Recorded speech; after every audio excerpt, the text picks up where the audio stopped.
Oh, by the way, if you have a chance to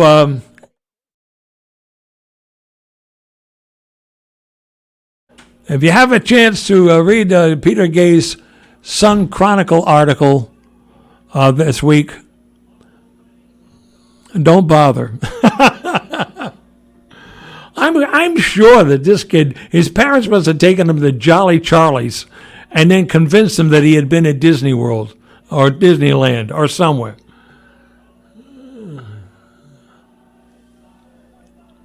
I mean, I watched it. It was like an old lady letter. You know what I mean?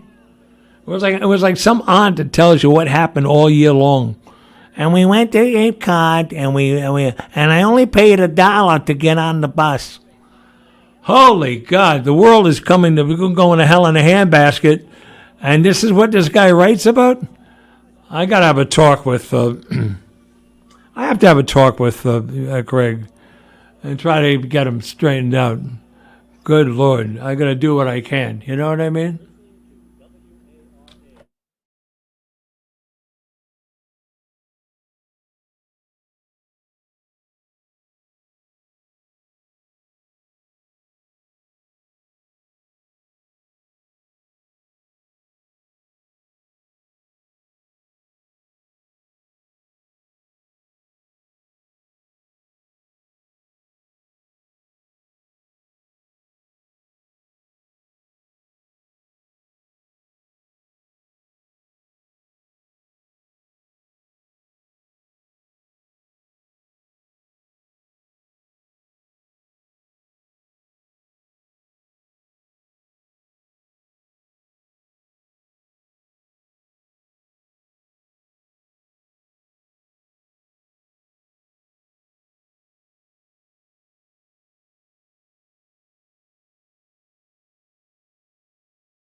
Hello, everybody. Welcome to 4 Deep Sports Talk here at the news station, 1320 AM Attleboro.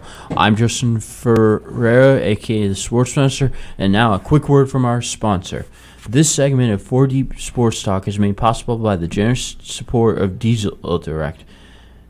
Diesel Direct, the national fuel resource in 46 states, boosts a fleet of over 900 fuel delivery trucks. 4 Deep Sports Talk would like to congratulate Diesel Direct on its 25th year anniversary. Thank you, Diesel Direct, for your unwavering support, helping us provide a platform for high school and youth athletes in southeastern Massachusetts. So today, for this segment of 4 Deep Sports Talk, we are here with Rogers Sarava, the new football Bristol Plymouth coach. Yep. What's your first question? What does your football background look like? Great question. First of all, I want to thank everybody for having me on here for the show. I really appreciate it. And thank you for coming. Absolutely. My football background, well, I grew up playing all kinds of sports as a kid. My father didn't want me to play football for the longest time, and then eventually kept, nagging at him to let me play Pop Warner. I grew up in New Bedford.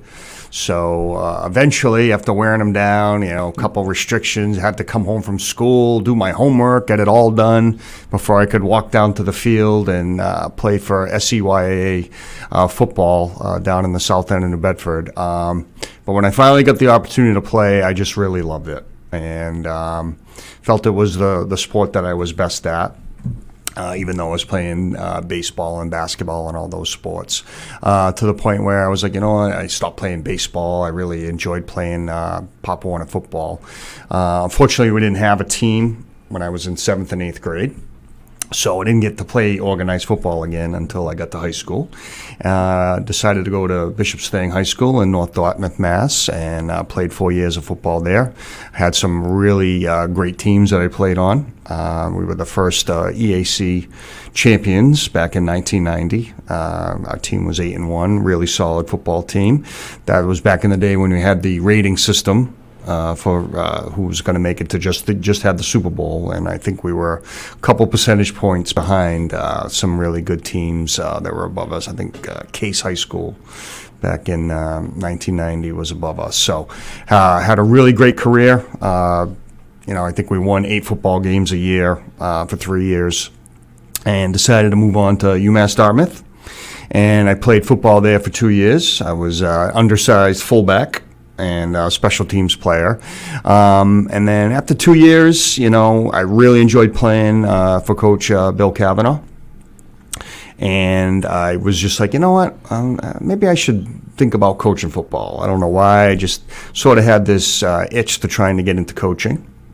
Had a mutual friend that said, he was at Bishop Feian at the time, and he was like, scratch that. He was at Coyle Cassidy at the time. Yep. And he was like, if you're thinking about coaching, we got a young staff at Coyle Cassidy. Steve McGonigal was the head coach at the time. And he was like, I could talk to him and maybe we can get you on. So, sure, that sounded like a great idea. I didn't want to just be that player that went back to his old high school kind of thing. I said, this would really look like I'm getting out there, doing something different if I went and decided to coach somewhere different than where I played at in high school. So I was hired to be a freshman assistant way back there. This was, 1993. So things went on. A couple people that were on the staff at the time with Steve weren't able to stay. Next thing you know, he's like, I think I'm going to need you to be the head freshman football coach. Oh, okay. I'll do whatever I can. And then lo and behold, a couple other moves happen, and next thing you know, you're going to be on the varsity with us. He ended up losing Matt Lanigan, who went over to be the head coach of Bishop Feian. And he had another assistant that ended up leaving, I think, for work, family-related stuff. So next thing you know, here he is. He thought he was going to have almost his whole staff back, and then all of a sudden, boom, there I am, 20 years old as a varsity assistant at Coyle Cassidy back in 1993. So From there, I coached at Coyle for 9 years. I was with Steve for 2 years, and then I was very lucky to work under Coach Frank Almeida, who was a legendary name in the Taunton area. Had coached Taunton High School to their Super Bowl championship. He was a former player at Taunton High, coached at Taunton High many years, won a Super Bowl there in 1980, and then he moved on to Bridgewater Rainham for many, many years, had a lot of success at Bridgewater Rainham. He was out of coaching for a little bit, and then when the Coyle job opened up, he got the Coyle job, and I was lucky enough to work with him. I had known him from working at Camp Wishbone when Coyle used to go there, and he was still involved. And actually, he was coaching there at Bridgewater Rainham when I used to go to that camp when I was playing at Bishop Stang. So was able to be on staff with him, and that was a tremendous learning opportunity, to get some of his knowledge and the way that he did things. And also, too, with Don Miller, who was on staff, also would coach with him at Taunton High and at Bridgewater Rainham. So learned a tremendous amount from them when I was at Coyle. So I coached from Coyle from 93 to 2001. Yeah. And then at that point, decided, you know what, I think I'm going to possibly get into coaching at college. So I was exploring a couple of different options. Almost went to be like a grad assistant at Springfield College. I was going to try and go there, get my master's degree, even though I was a little bit older than what the typical grad assistants at that point. But that didn't work out. And I was lucky enough that UMass Dartmouth came calling. So Coach Kavanaugh that I had played for, some of the players that had played for us at Coyle were playing for him. And so, there was still the connection there. And then, 2002, I was lucky enough to be on staff there at UMass Dartmouth. And that was a tremendous opportunity, immensely. We had a great season in 2002. That was an undefeated team. Went to the Division III tournament in football. It was just a great experience. We were undefeated NEFC football champions that year. Tough game out in Muhlenberg College out in Allentown, Pennsylvania. It was a long day, but didn't detract from a great season that we had. So I was there for 4 years and enjoyed that immensely. But I realized that was a huge commitment to be involved in coaching football. And at the time, all the staff was all part-time. They were all teachers. So it was very difficult compared to when you're looking at staffs that have full-time coaches. It's just a tremendous advantage. So it's amazing what Coach Kavanaugh was able to put together with a staff and get the results that he did over the years when, he was really behind the eight ball compared to some of the other staffs. But in addition to coaching, I was involved in officiating a couple of the sports, basketball, baseball at the time. So I really felt that pull. I was doing 3 seasons, and I was like, man, this is difficult. I really enjoyed coaching at the collegiate level. That was fantastic. But then I realized I'm probably going to have to cut something back somewhere at the time. And I was teaching at Bristol Plymouth my first couple of years while I was still coaching at UMass Dartmouth.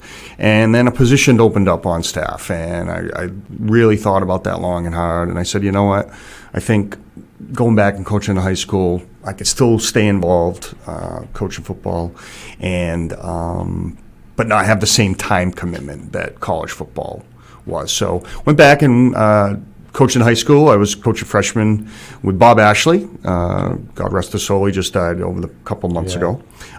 With the freshmen at Bristol Plymouth, Billy Moan is the head coach. He brought me back, and he knew me because I had taught his son Billy Jr. when Billy went to Coyle Cassidy back in the late 90s, early 2000s. So that was an easy fit to go over there, and Billy was great.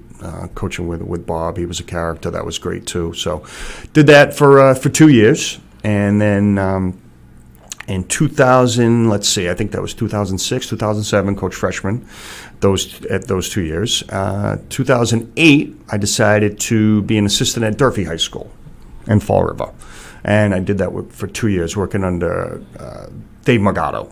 Who had coached previously. He was under Dave Driscoll at Dighton Rehoboth for many, many years, and then he got the head job at Apponequet and was able to build that program up to be a playoff caliber team.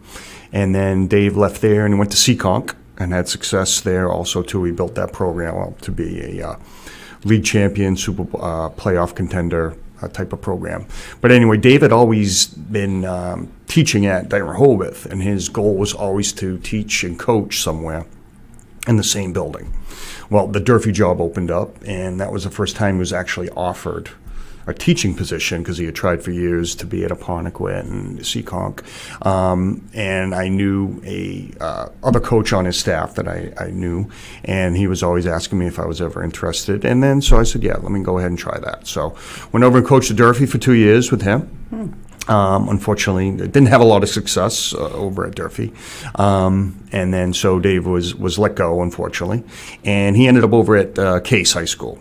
And I ended up doing a year with him over at Case after that. So then I had to take a little time off to get my master's degree, as most teachers have to find time, and that becomes very difficult as a coach when you put in a lot of hours to make that commitment to go back to school and everything. So I said, you know what, this is the perfect time.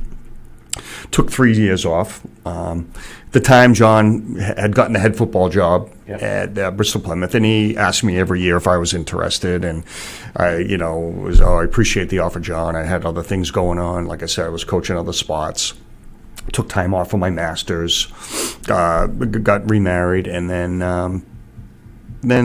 when I finished my master's degree, and a position opened up. And John kept asking me.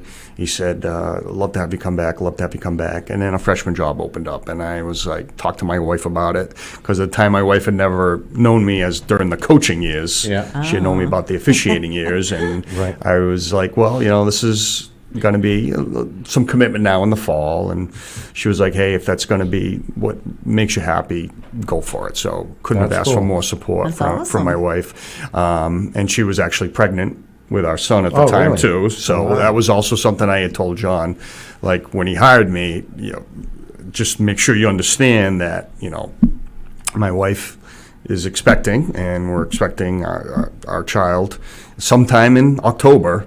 So there could be that phone call that, yeah, you gotta go. And unfortunately, I didn't have an assistant that year, even though there was plans in the works to have an assistant. It didn't work out that year.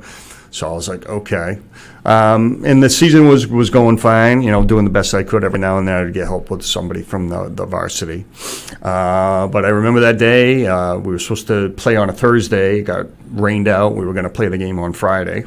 Yeah. And then early in the morning, my wife said, so time to go. So, yeah, my son was born on October 17th. Nice. Yeah, we were supposed to play a football game that day. So yeah. But made it through the rest of the season and really enjoyed it. And then coached again. And then I brought on this fantastic assistant, heavy hitter, a guy from Brockton, Dom Damiano, you may have heard from. So, and we had a fun little year that year. We did. We had a good little season that year. We had a great group of kids that worked hard. We lost our first game and then didn't lose after that. Yeah, West Bridgewater. Yeah. We had a great little year. We lost to Coyle in our opening game. It was a tight game, but it was tough for our first game. That was one of those years that they sometimes played against. They call them Froshmore teams, freshmen, sophomores against Coyle, and so those can be feast or famine. And but the kids played tough. But I thought that was a tough opener. But anyway, after that,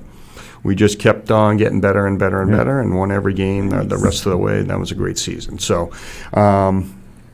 Really, really enjoyed coaching the freshmen. I had the autonomy to do exactly what I wanted to do, a little bit of flexibility that, hey, this is great. Coach a game on Thursday, then I could go with the varsity. It was almost like I was involved in 2 games per week, helping them out on Fridays if I was available, even though I still had my officiating stuff that was, keeping me busy, starting in October and into November. But then the offensive coordinator position opened up at Bristol Plymouth, and I was really torn. Because I enjoyed working with freshmen. I liked but then as I talked it over with my wife, this is a good opportunity. If I move up at this point, get involved with the varsity, and long term. So after some tossing and turning, I decided to move up, and I think that was like 2017, 16 or 17 in that range. So, and I've been with the varsity ever since. So, Nice. been a long journey of coaching, like I said, over 30 years, but definitely have enjoyed it. Been an important, integral part of my life over this time. All right, with that being said, we're going to jump into our first break. You can call back when we come back at 508-222-1320. We have the new skipper over at Bristol Plymouth High School. We'll be back with him and more right after this.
And we are back with the new Bristol Plymouth football coach, Coach Roger Shriva. Sorry if I butchered that name. Shriva. So I'm just going to jump right into this next question. You've obviously been around football basically your entire life. What would you say your coaching style is like? My coaching style, I'm going to coach the kids hard. I want to try and get the most out of them. Call. But at the same time, too, you got to show them that you care about them, and that you can't ask them to sweat for you, to bleed for you, to play hard for you, give them everything you get, but then not care about them off the field in the off season, and get to know them, what drives them, what their family involvement, because that's part of the part. Like these kids, you got to be involved in their lives a little bit, because for some of them, it's a huge part of their life. Was a huge part of my life. That's I'm doing what I was a huge impact on my life, my coaches, and my playing career. So I'm trying to do the same thing that was done for me as a player. It's quite a commitment. I mean, you really have to buy into the parents, and it's quite absolutely. a commitment. Absolutely. You have someone on the phone here. I'm just going to put There them you on. go. Hi, you're first on 4 Deep Sports Talk. Hi, good afternoon, Dominic. Hey. Bro, how you doing? Lou, how are you? I'm great. Can you turn up the husband. headset a little bit for me? There you go. Awesome. What's your question for the coach? I'm just interested. I just got done listening to your story about how you started. I was just wondering if you keep in touch with the other coaches that you coached with through the years. Absolutely. So the current staff that I've been able to put together, which I'm thrilled about at Bristol Plymouth, one of the first coaches that I brought on is Coach Tim Nixon. Tim and I coached together at Coyle Cassidy. Tim's a former player at Bridgewater Rainham on some Super Bowl teams at Bridgewater Rainham. He went on and played at Union and at Bridgewater State College. Excellent football player and wrestler. And Coach Almeida brought him on to coach at Coyle. Back, I want to say this was probably like 98, 99. Yep. Brought him in, and we had coached together for a couple of years at Coyle Cassidy. He actually taught there for a short amount of time. Then Tim actually got a job with the West Bridgewater Police Force, and that's where he's been. Actually, was recently named the captain of the police force. So when his son started playing Pop Warner football, he got involved coaching with the Bridgewater Badgers, and he had been coaching there. And when the opportunity availed itself for him to come on staff, I had to make sure I jumped on that, because he is a excellent offensive, defensive line coach. So I'm thrilled That's to good. have him on staff with me. And then additionally, Coach Charles Allaire, whom coached me at UMass Dartmouth when I played there, and coached alongside him at UMass Dartmouth. was thrilled to bring him along too. He's also was formerly the head coach at New Bedford Vogue, and I'm lucky to have him on staff also. So as far as coaches that I've been with over the years, yes, I do keep in touch with several of them. Not only did we work together, they are important parts of my life over the years. So absolutely. Awesome. Do you have another question, Lou? Do you think you still have aspirations to coach in college? I did my 4 years, and I really enjoyed it. I don't see me going back because that is definitely a full-time commitment. So for me personally, at my age and where I am in my life, probably not. Definitely a young man's game to put in those types of hours and the demands of that. Like I said, I loved coaching at that level. It was tremendous. I learned a great deal. The men that played for me, when I do run into them, it's always great to see them, and we reminisce about some great years that we had at UMass Dartmouth. But I don't see me coaching at the college level again. I can see that. I can see that with your son and your wife and whatnot. We don't have the time for that. Yeah, he might be going through another divorce if he does that. No, as a full-time teacher too. Yeah. I'm gonna. Finish You're out. going to be teaching as well? Yeah, I teach at Bristol Plymouth. I've been there for Wow. just finished my 20th year. Wow. 10 more What do years you till teach? retirement, so yeah. That's 10 more? 10 more. There 10 you more. go. What do Thanks you for the teach? call, Lou. Yeah, I teach math at Oh, high school okay. math. Good luck for the next season, Coach. Hey, I really appreciate it. Thank you. Bye. That's my husband, by the way. Yeah, that was. He's so I want to. So Mark Vasconcelos, basically the same question. Adam just joined in. So Mark Vasconcelos from the Brockton Enterprise. He says, how are the numbers for the upcoming season? You got a lot of key players. Do you have a lot of key players returning? We're blessed.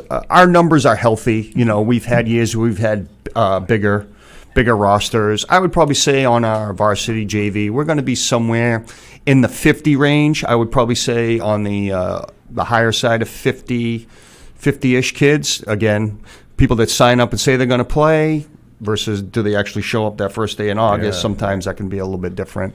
Sometimes things happen, life changes, what happens at home. Some kids would say they're going to play, they have to go and work, and we're a vocational school. We're trying to train kids to work in the workforce, so sometimes some of them, they're like, they can't walk away from that paycheck, and it's hard.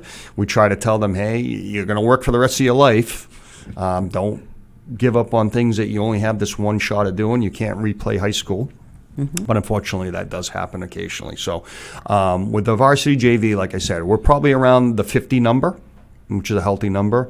And then as long as I've been there, we've traditionally had a freshman football team that's been somewhere in the 30s. So our numbers are healthy compared to some other spots around the state where sometimes, their entire program could be 30 kids total. So we're very blessed as far as the numbers, and I don't see anything that would dissuade me from those numbers maintaining. But any given year, you can have a hiccup with your numbers. So it's really early for us. I would say right now we probably have at least 12 or so freshmen, just true freshmen that have signed up for freshman football. I anticipate that number growing as things get closer to the actual start of the season, as parents start to look into how do I sign my kid up and how do we get them involved and all that stuff. So I'm not too worried about that. But yeah, our numbers have been pretty healthy. So coaching and being around, collegiate ball and high school ball, you have all these brand new assistant coaches that want to eventually probably be head coaches. What have you learned, or what advice could you give them to make that next step forward? I would say this: everyone has aspirations, and even when I was younger, I had aspirations. I think at one point I was like, my goal in life is to be the head coach at Coyle Cassidy. If you had asked me that question 30 years ago, but then sometimes life takes certain detours, but sometimes you just have to be patient. Sometimes people think that they're ready when they're really not. And there's so many things that go into it. So don't rush it, because sometimes you don't get that do-over. If you rush it that first time and you fizzle out, sometimes it's very difficult to get that second chance. So sometimes a little bit of patience, a little bit of seasoning, a little bit of experience definitely will help people down the road. Sometimes Were there other opportunities that I pursued? Yeah, I had applied for other head coaching jobs in the past. They didn't work out. So be it. It wasn't my dead set ambition to make sure I get a head coaching job.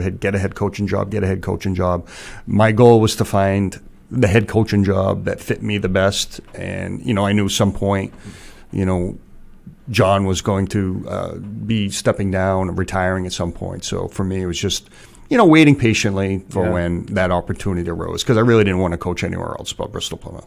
Right. So how long were you an assistant coach there? At Bristol Plymouth, Yeah. I put in, two different sets of 2-year stints as a freshman coach, so 4, and then as an assistant there, I think, since 17. So I did an assistant there probably about 12 years. Wow. Yeah, 12 years there. Wow. Yeah.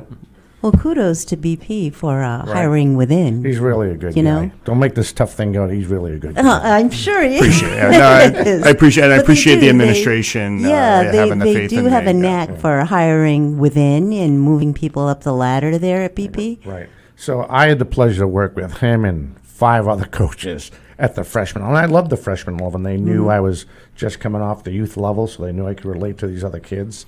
But when Roger coaches, Roger actually teaches, not that the other coaches teach. Some coaches believe if they throw their voice out there to a point, the kid's going to give in, but he's not going to understand the right place where to step if you're going to the, as far as linemen go. How to exchange the ball between the quarterback and the running back. And that's one thing Roger always used to teach the kids. That it was more structured for freshmen, because Roger used to tell them, forget what you learned in Pop Warner football. Forget what you learned on CYFL. He said, they got you the fundamentals. Now we're going to get you ready so we won't get you hurt, right? That was kind of, not to that, Yeah. But basically that was it. So that's what we did. We went into it, and I followed his lead, and everything worked out good. And he brought it up to the second level, which he didn't have to be so more demanding, but it was a lot more repetition. And if he didn't like it, he would stop. If he didn't like it again, they would stop and they'd work on it. And that's the teaching aspect. Not that these other guys weren't coaches. They were they were all great coaches, but he had a different fundamentally the way he went in to teach stuff. And that's what I noticed. And then I tried to carry that on when I was still down there. Not as good as him, but I tried, So every time I got upset, I'd tell the kids, you got to stay off the sugar cereal. You guys eating way too much sugar cereal. You're not focused and trying to, lighten the mood. And it was a lot of fun. So I have another question. This is from the Quincy Sun. This is Tom Joyce's question. And he says, how's it, basically the same thing Adam said again, but the transition from assistant coach to head coach, how has that been with you, going with John stepping down and you taking over? This might have been said before, but I hope this ain't repetitious. Yeah. It's honestly been pretty seamless. Yeah.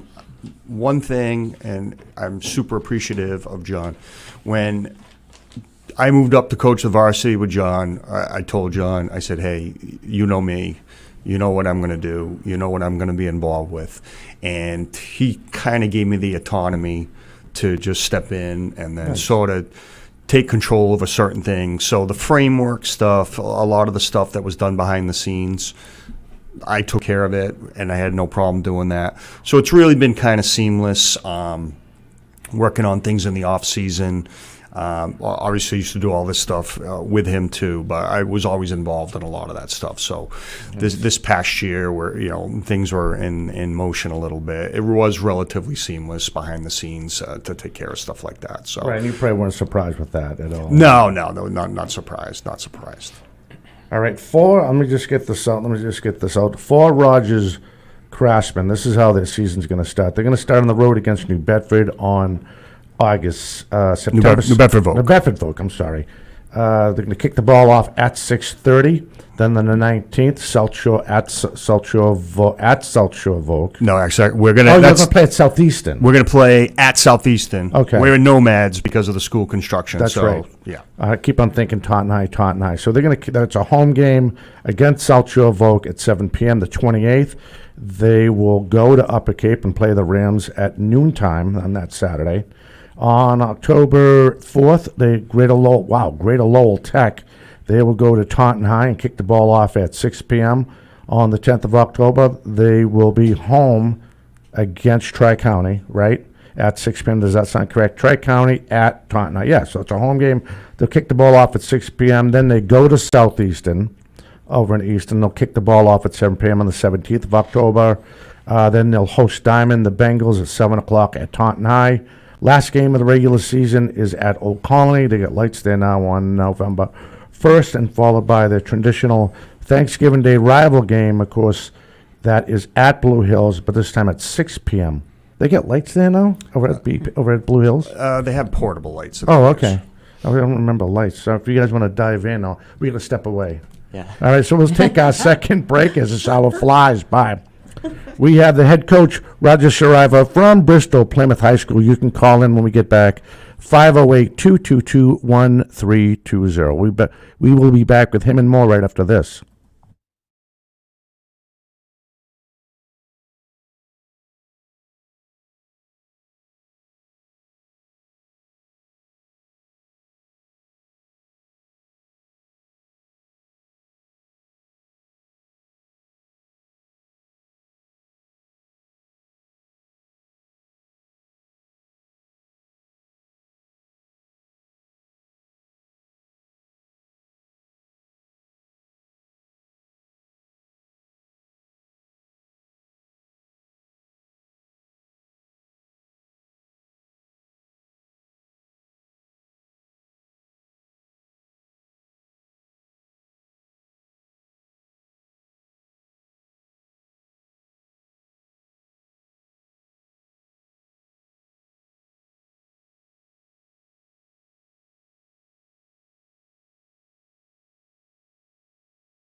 Hey, welcome back. You are listening to 4 Deep Sports Talk here on the news station, 1320 AM WVB. Almost said VBF. WARA, I did say it. And online, all one word, 4deepsportstalk.com. We have my good friend and the new skipper over at Bristol Plymouth High School, Roger Shariva, and we're going to dive into his schedule. So the first one we got, Rod, you guys are away, kicking the ball off on 6 o'clock, 6:30 against Greater New Bedford Vogue. Yeah, let me first say about the schedule. I'm really thrilled about our schedule. One of the things that I really felt was important was for us to play against equal competition. And when I say equal competition, we're playing in a completely all-vocational schedule. I thought that was extremely important. Wow. So we had 2 openings on the schedule. This is one of the seasons where you have an early Labor Day with a late Thanksgiving, which creates an extra week, and you have what's called either the 1A date or the week 1. So we had an opening with week 1 because our normal opener had been Old Colony, but Old Colony moved over to our side in our division in the Mayflower Athletic Conference. Moved to the lodge? Yeah, so they moved over to the lodge along with South Shore of Oak. Oh, wow. So they picked up two games, and we had been playing both of them as crossovers, so it's not like we picked up new opponents. But now with the way the league gets scheduled, that Old Colony game was no longer an opener. We're actually playing them as our last league date. Well, I think that's November 1st. Yep. So that presented 2 openings in our schedule. The first one that we filled, I saw that there was an opening with Greater Lowell. It's a vocational school. It's a vocational school that's a large school. It's bigger than us. They have 3 levels of football, which I think is important, varsity, JV, and freshman football, because sometimes scheduling becomes tricky when you have programs that don't have freshmen, and we want to have our freshmen have a complete schedule. So when that opening occurred, we saw that, had my athletic director reach out to them, and we were able to book that game. Nice. And we have that on the schedule. I was like, that's perfect. So then it was, okay, let's find a week 1 opponent. And one of the quirks of having that 1A versus week 1 is you might find a game that's 1A, but then you can't play them the next year when it goes back to the regular 10 weeks that you have available. So I didn't want to find an opponent just for one season and then have to turn around and find another week one opponent going forward. So there was a couple ideas. We had played West Bridgewater, who had been a league opponent, and they were going to be in our league until they made the jump to the South Coast Conference.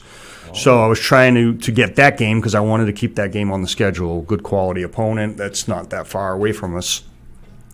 But they're opening up, I believe, now with Rockland. So we couldn't make that match up, and I really wanted to find an opponent that was going to be every year. So was looking around. Lo and behold, Greater New Bedford reached out to us, and we had played them previously. It's a vocational school that's 30 minutes away, so it was always a good matchup. Yeah. But for whatever reason, we hadn't been able to make it happen. And even though I didn't want to just do a 1 year, 1A versus 1 kind of thing, their athletic director said, hey, if we can make this work this year, we'll make that our week 1 game going forward. So when that was put forward, I said, you know what, that's a no-brainer. We're going to go ahead and do that. So we're going to open with them, and then we'll get into some of our league opponents, South Shore Voc. We're going to play that game on a Thursday night because we have to have our bye week, because every school has to have a bye because you only can play so many games. Even though there's 11 weeks, you can only play 10 games. So we'll have a bye after the Greater New Bedford game, and that's going to be a big challenge for us. That's a school that's definitely a little bit bigger than us, definitely playing a tougher league, but we want to be competitive at that level, playing against better competition. So after that opener, we'll have our bye week, and we can regroup, readjust, and then get ready for South Shore Voc. We did not want to play that game on a Saturday. That was the only date that Taunton High had available. First of all, let me say Taunton High has been a gracious host, taking care of us, accommodating us while we're in the transition, while the new school's being built and we don't have our facility back on campus. But they did not have Friday open because they had something on site, and they didn't have Thursday open. Okay. So they had Saturday. Well, luckily, Southeastern Voc was gracious to let us use their facility so that we can play that game on a Thursday night. So we don't have as much of a big gap from playing a game and then waiting, almost two full weeks to play again. So we're going to play that game on Thursday night, play South Shore Voc as we play a league opponent, and then we're going to play a crossover game with Upper Cape that we've been playing them for the past couple of years, and that's been a good game, good program. So we'll be playing down there. That's our only Saturday game because they don't have lights as of right now. I think going forward they're going to have lights. So most of the teams in our conference will have lights. I think there'll only be one if Upper Cape, because they're working on a football facility down there. Oh, okay. Then after that is the Greater Lowell game. And then we dive into more the schools on the lodge size. I believe that's when we play Tri-County. I think that one's also going to be a Thursday because we have our homecoming dance that Friday night. So we find it easy to play the game the night before so the kids aren't distracted about a dance afterwards, and they can do that on Friday. And then I think the next following week we play on another Thursday. That's going to be Southeastern's homecoming too. So I don't mind playing on Thursday nights. I think it's a good mix-up. Yeah. I think the kids kind of enjoy it. Sometimes you're one of the only games in town. Sometimes you can get a decent little crowd. So we don't mind playing on the Thursdays as long as everyone else is accommodating and can do that too. We do realize when we are on the road, we don't have all the kids from the same town. So when we do get back to school, we got to get back, and then those kids have to get back to where they live. So, sometimes on Thursday nights that can be a little bit tricky because we do have school the next day. But we do like playing on Thursday. It mixes it up a little bit for us too. And then we have our final 2 games after that, I believe. We have Diamond. And then Old Colony. So really, really, really like our schedule, the way it's set up right now. All right, my question, because I love the MIAA so much, right? Like Lucy? Yes, you do. He's never listened to a playoff show. So my first, maybe you know where I'm going with this. What about the power rankings? Those stupid power rankings they have with strength of schedule and all that. First of all, I was going to ask your opinion on that. What do you know how that affects this schedule? Did you get any feedback on that? Sure. I think there's two separate things at play here. Number one, I do believe that the the power rankings, their intention of creating a Final Four that has the best four teams, I do believe it does produce that. Okay. If you look at the data, I think they've had, the top four teams or top five teams finish in that Final Four. So you are getting the matchups of the best teams in the state, virtually in every sport across the board. Okay. I understand the argument about, people that yearn back for the sectional setup, and I completely understand that. It's created, a couple of logistical travel difficulties, which, again, completely understandable. But I think if you look at the goal of what it produces at the end, having the four best teams, I think it does achieve that goal. Okay. Now, from our standpoint, from a vocational standpoint, I think there's a little bit of work to be done. Right, I totally agree on that. And I'll say that as nicely and as politically correct as I can. I'll fill in the rest for you. You just listen to the playoff show. You'll hear me. But my point was, and thank you for saying that. The way you couldn't describe it any better. That's my niece. Sorry, sorry, I'm on the. Sorry about that. So, like when West Bridgewater qualified and they were 10-0, and they didn't even get a bid, I think that was a tragedy, more the travesty of how.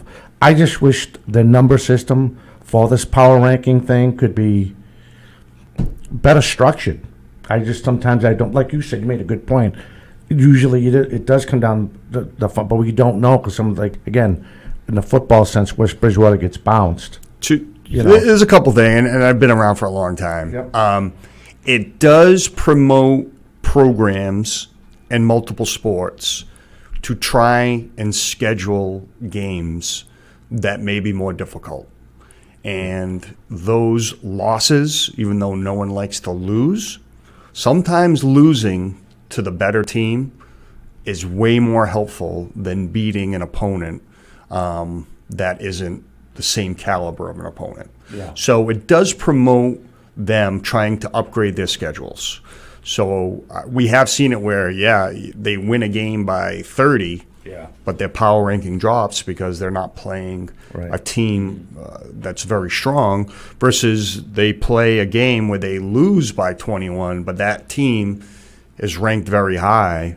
It definitely helps them. Yeah. So the days of trying to pad the schedule just to be 10-0, those days are gone. Can't do that. And that's why you see a lot of changes now in leagues and people's schedules, sometimes going independent from their own league because they realize that playing some of these games that they're quote-unquote forced to play is really going to hurt their chances in the postseason. Like I said, though, on the vocational side, there's some things I'd like to see done differently. I feel like sometimes vocational schools get lumped into just based on their enrollment. Right. And there are differences between our, let's say, 1350 versus a comprehensive school that's 1350.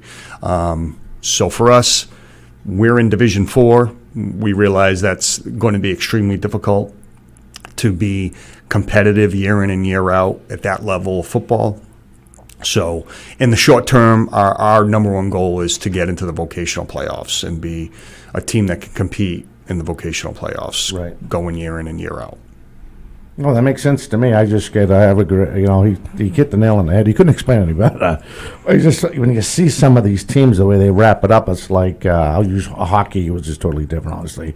You'll see the Dartmouth go down to Division 3 or 4, or you know what I mean, stuff like that, and it just makes you scratch your head like, what are you doing? Mm-hmm. You know what I mean? They do get beat. Sometimes you don't make it always to the Final Four. There's more sectional play at the time. I like the idea that they're trying to bring the whole state together. Are we good?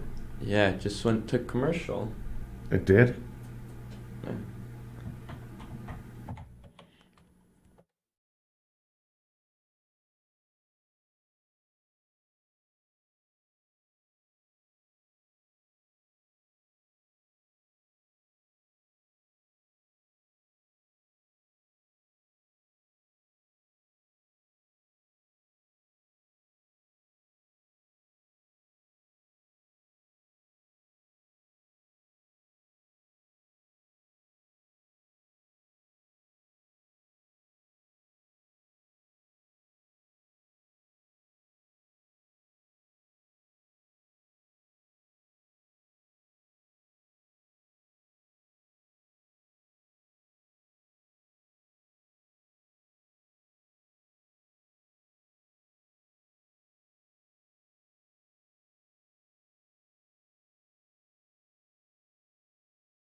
Oh, you want me to do that? I get you. Hi, everybody. Welcome back to 4 Deep Sports Talk. We apologize for the technical difficulty we had before.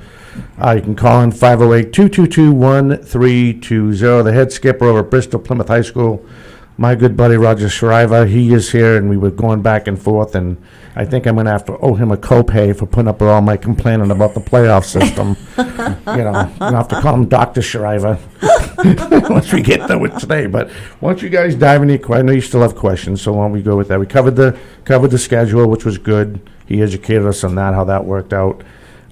Just go ahead. It doesn't matter, whoever. How do you get over 30 years of coaching experience? By starting young, that's the biggest thing. I dove into it young, and that's why and I was able to have a career as a teacher that allowed me to be able to do that. So yeah, that's why I have the years of experience, because I did definitely start young. Obviously, very, very passionate about football. Yeah, really. Sports in general. I see the value of high school sports in general. I'm one of those coaches. I'll tell my players, hey, football season, you want to play football. And then in the winter, if you can play hockey, play hockey. If you're a wrestler, wrestle. If you're a basketball player, play basketball. Right. Baseball in the spring, lacrosse, whatever it is, just do it, because you don't get these opportunities again once you're out of high school. Very so true. take advantage of it. Kind of like going into these athletes and your players, what do you look for when you're trying to find a captain? That's someone that can echo your message or just kind of lead the team by example? That's a great question. A captain, I toss and turn over this one. I find this to be a very difficult thing, because I've had years as a coach where we had captains that were great, and we had years that captains that just underperformed in our eyes as being leaders. So I'm looking for that person that in the locker room everyone's looking at. What they do, what they say, their actions. Their actions have to speak louder than their words. So you can have leaders on a team that aren't necessarily the captains. And I'm not a fan of voting for captains. I feel like that becomes a popularity contest. That becomes, Ego. Picking your buddy. Yep. And then, then sometimes someone's picked that's, afraid to do something that's going to upset their friend or anything like that. So I'm very proud of the fact that, I decided to pick the first captain of the year, and he's actually going to be a junior. Okay. And he's already been beyond my expectation. Awesome. So he's, definitely organized a lot of things, communicating with the team. He's just a leader by his actions. He goes above and beyond the call of duty for what we're looking for. And then, his play on the field, he got on the field a lot as a sophomore last year. And he was an ultra competitor on the field, working hard.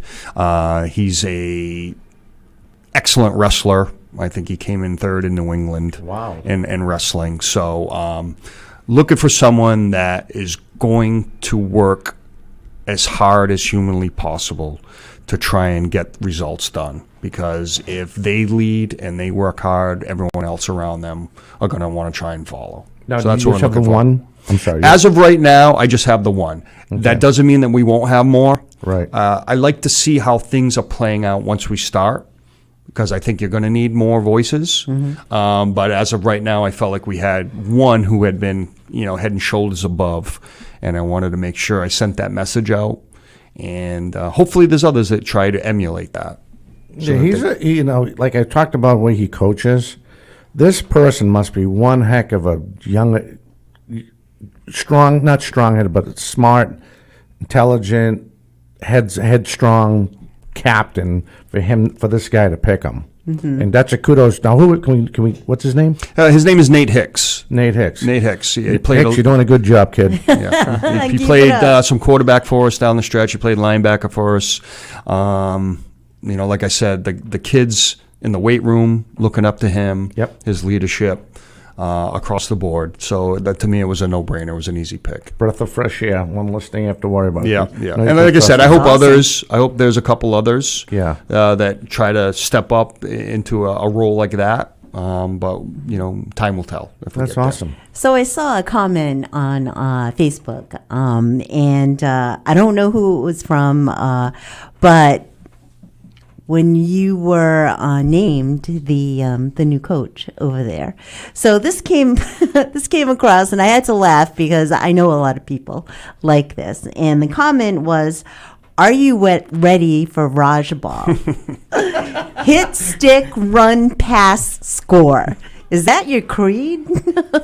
I saw that comment. That was funny from Officer LaPlante, who is the school resource officer at Bristol Plymouth. Okay.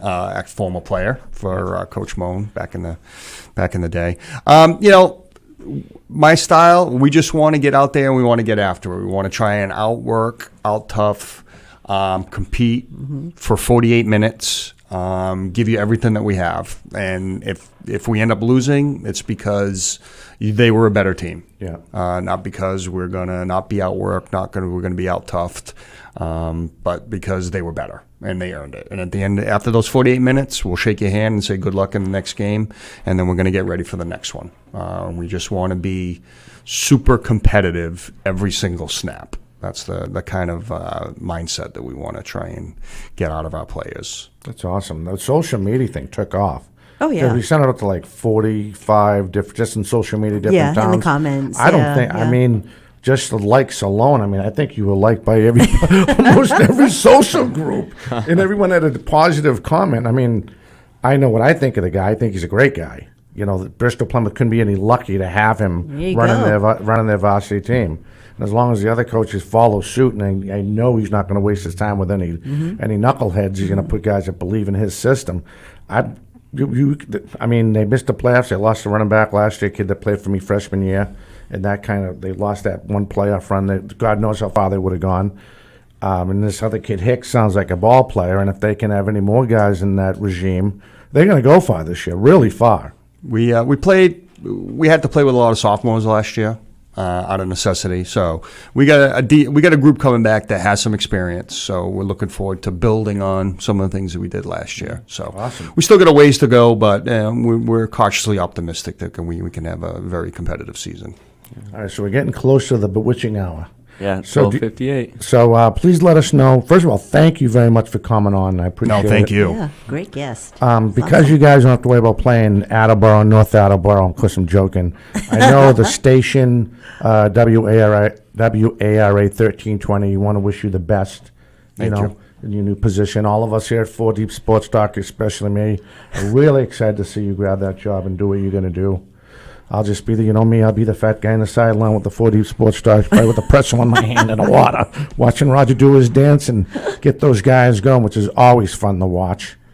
And I don't know if you have anybody you want to shout out to before we call it a day, call it the hour? I want to obviously thank my wife for supporting me, letting me make decisions like that, and my family. I want to thank the administration at Bristol Plymouth, Dr. Margot Hayes and Principal Gannett, and my athletic director, Mark Labita, for showing the confidence and being able to name me the head coach. Thank the coaches that are going to work alongside me. And, it's very easy to say it, but you got to have players. So I appreciate the players that have played for me over the years and, those great relationships that I still have. And, nothing makes us feel better when all of a sudden you look across the sideline and someone that you coached is coaching over there too. So that whole pay it forward, that you made a difference, and they're trying to carry that torch forward to the next generation. And that's why we do this. Awesome. For Luce Cabral, Justin Furrow, Sportsmaster, the man doing all the hard work, our intern from Quinnipiac, Vince and Quill, Catherine Collin will be back momentarily, hopefully within the next couple weeks. I'm Dominic Damiano. We hope you enjoyed this hour of 4 Deep Sports Talk. Again, the distinct privilege of talking to the new skipper at Bristol Plymouth High School football coach, my good friend Roger Shriver. We will catch you next time. Everyone have a fantastic weekend.